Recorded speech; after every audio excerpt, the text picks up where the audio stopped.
அமைச்சர் சற்று முன்பு ஒரு புகைப்படம் ரிலீஸ் பண்ணியிருக்காங்க.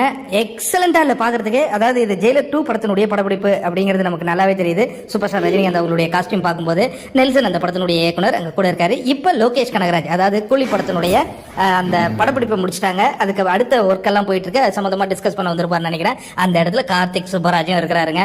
இது ஒரு அற்புதமான ஒரு ஃப்ரேமா இருக்கு. சில புகைப்படங்களை பார்க்கும்போது நம்ம மனசுக்கே ஒரு பயங்கரமான ஹாப்பியான ஒரு ஃபீலிங் கிடைக்கும். அந்த மாதிரியான ஃபீலிங் எனக்கு கண்டிப்பா கிடைச்சிருக்கு. உங்கள எவ்வளவு பேருக்கு பயங்கர ஹாப்பியா இருக்கு? நீங்க என்ன பாத்தீங்கன்னா பேட்டை ஒரு மாபெரும் ஹிட், ஜெயிலர் மிகப்பெரிய ஹிட், அதுக்கப்புறம் கூலி சொல்லவே தேவையில்ல, அதுக்கான எதிர்பார்ப்பு எந்த அளவு இருக்குன்ட்டு.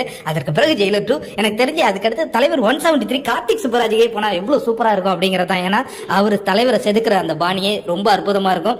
எனவே இந்த புகைப்படத்தை பார்க்கும்போது எனக்கு பயங்கரமான எனர்ஜி கிடைச்சிருக்கு. உங்களில் எத்தனை பேருக்கு அதே அளவு எனர்ஜி கிடைச்சிருக்கு அப்படிங்கிறத கமெண்ட்ல கூட ஷேர் பண்ணுங்க. இன்னும் நிறைய அப்டேட்டுகளை உடனுக்குடன் தெரிஞ்சுக்கல நம்ம சேனலை சப்ஸ்கிரைப் பண்ணுங்க, சப்போர்ட் பண்ணுங்க, ஷேர் பண்ணுங்க. உங்களுடைய ஆதரவு தான் என்னை மேலும் ஊக்குவிக்கும்.